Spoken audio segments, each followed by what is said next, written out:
Bem-vindos ao Band Estrogênio, bem-vindo a esse canal que é o nosso canal de troca, onde a gente conversa tudo sobre a saúde da mulher, ginecologia, obstetrícia, tem um pouquinho de maternidade, um pouco daquela nossa troca diária que vocês já conhecem. Se é a sua primeira vez aqui, seja muito bem-vindo. Meu nome é Mayra Della Rocque, eu sou ginecologista, obstetra, super apaixonada por esse mundo que a gente vive. E hoje a gente vai conversar um pouquinho sobre um tema que tá super em alta. E tá super em alta, que bom que tá em alta, que bom que a gente tá podendo falar sobre isso, porque é um tema que até muito pouco tempo atrás falava-se muito pouco, que é a endometriose. Você já ouviu falar de endometriose?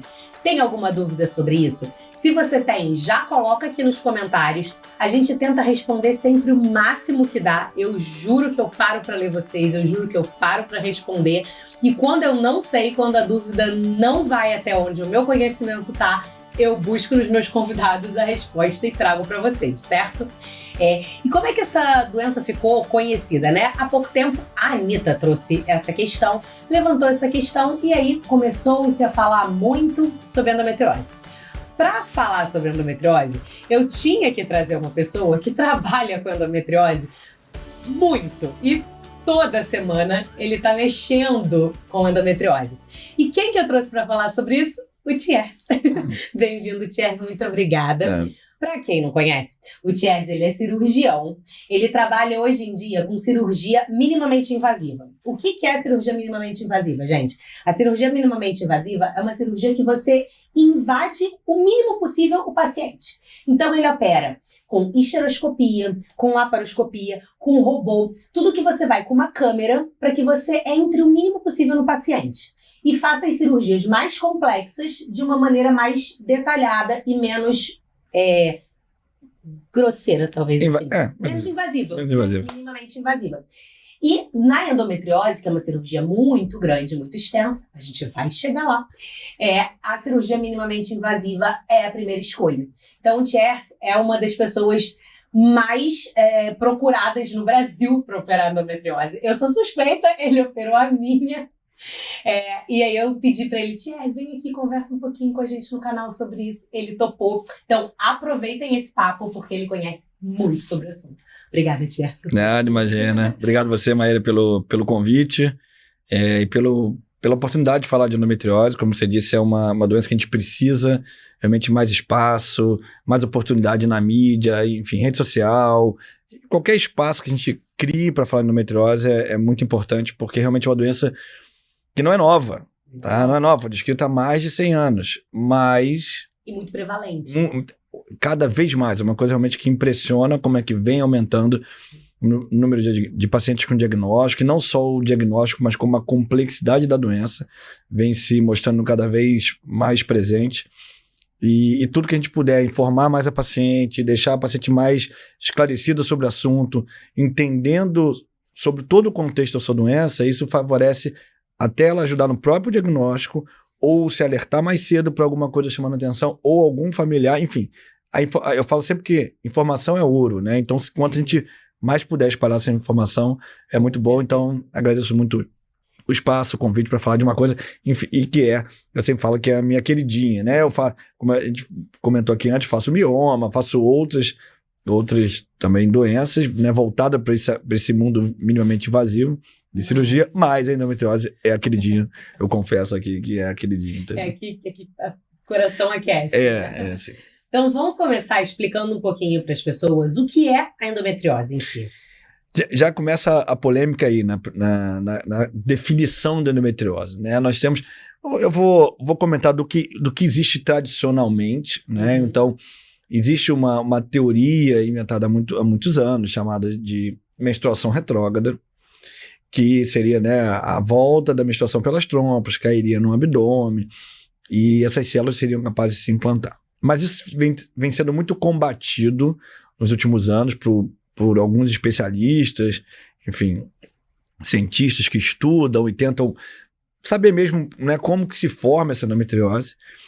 Então, há uma briga, né, de correntes aí sobre como...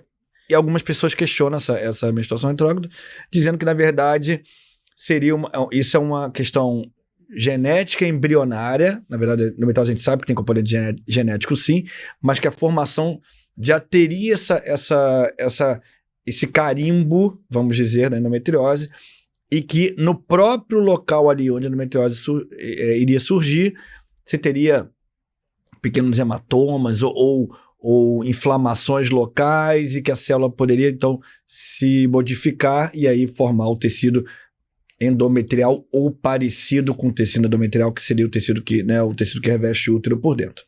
Então, na verdade, tem essa briga aí. Mas fato é que é uma célula que não deveria estar onde está, né, no abdômen ou em outras partes do corpo. Teoricamente, a gente espera que uma célula parecida com endométrio ou sendo endométrio se comporte e fique dentro do útero.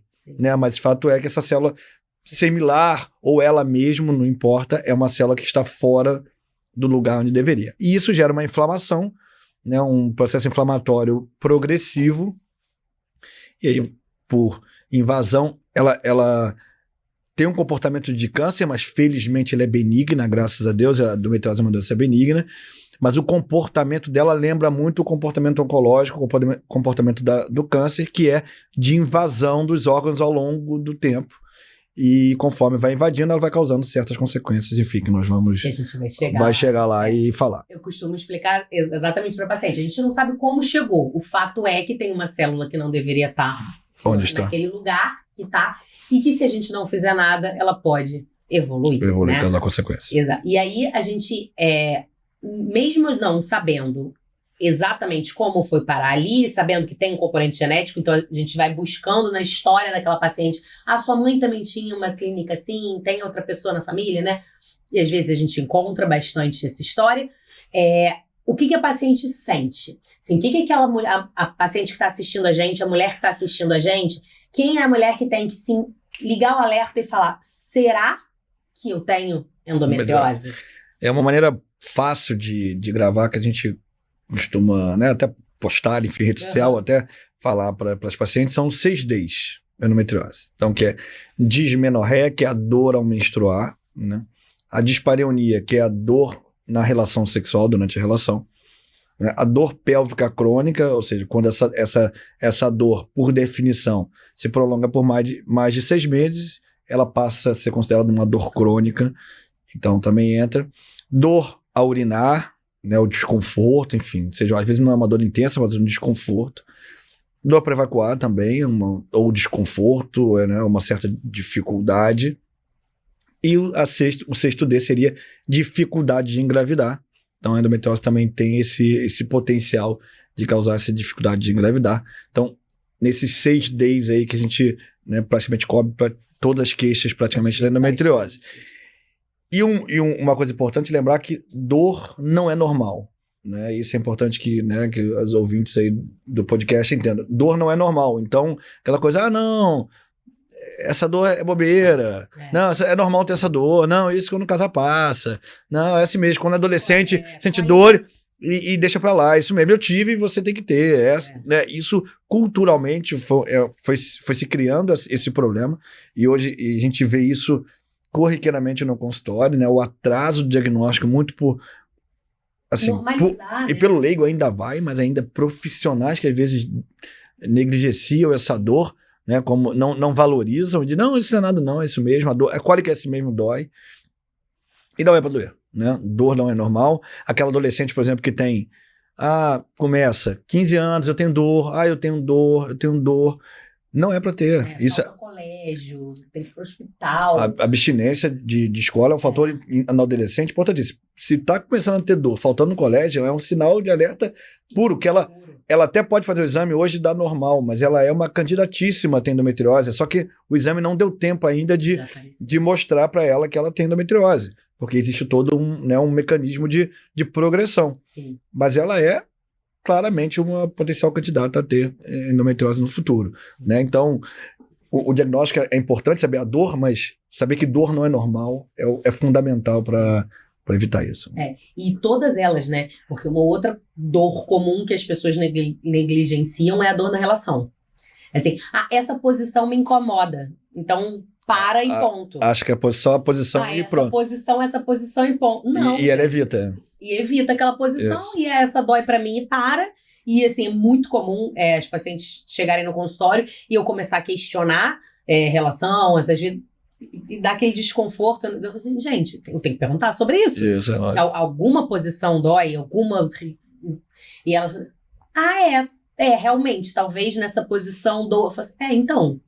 Não é pra doer. Não é pra doer, exatamente. Não é pra doer. Não é pra ser desconfortável. Não é pra ser desconfortável. E às vezes é interessante porque elas falam assim algumas vezes, não, eu não tenho dor na relação. Aí você começa... Falei, engraçado, porque aqui na lesão, você tem uma lesão aqui no exame de imagem que é muito compatível com dor na relação. Ela falou assim, não tem porque eu evito a posição X. Eu falei, não, então na verdade você tem. Você só não está tendo dor porque você está evitando essa posição específica. Mas, então, é muito importante questionar isso no consultório, porque senão você não valoriza essa queixa. E muitas pacientes às vezes fazem isso. Elas falam que não tem, mas por ter evitado. Porque elas não estão, exatamente, porque elas estão evitando, elas estão fugindo daquela dor. Elas sentiram em algum momento, elas evitam aquilo, tá tudo ótimo, porque eu simplesmente não faço. E a gente falando também de queixa em relação a história familiar, que você citou também, que é uma coisa muito importante, a gente tem um problema hoje em dia em relação à história familiar, né? Porque como a endometriose no passado não se fazia muito diagnóstico, então, na verdade, a gente tem uma geração de diagnóstico de endometriose que a gente não consegue buscar. Sim. Então é muito comum eu perguntar, como é que sua família tem alguém que tem endometriose? Minha mãe tinha muita dor, mas nunca fizeram diagnóstico de endometriose, mas ela fala que ela tinha isso que eu tinha, então eu falo, sua mãe tinha endometriose, assim, tinha muita coisa, só não fizeram diagnóstico, porque realmente isso ficou muito para trás. Então, eu acho que a geração daqui para frente, a gente vai começar a ter esse diagnóstico mais comum. E falando também da questão da família, toda vez que você tem uma paciente com endometriose, é importante perguntar de irmã, porque uma irmã que tem endometriose, a outra irmã tem 7 vezes mais chance de ter endometriose do que numa família que a irmã não tem endometriose. Tá? Então, a mãe a gente não sabe ainda. A mãe é difícil, né? Tem mas a irmã...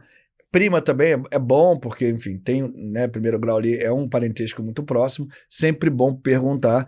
Então, sempre quando vai uma paciente no consultório que tem diagnóstico de endometriose, eu pergunto, você tem irmã? Tem. Ela já tem diagnóstico de endometriose?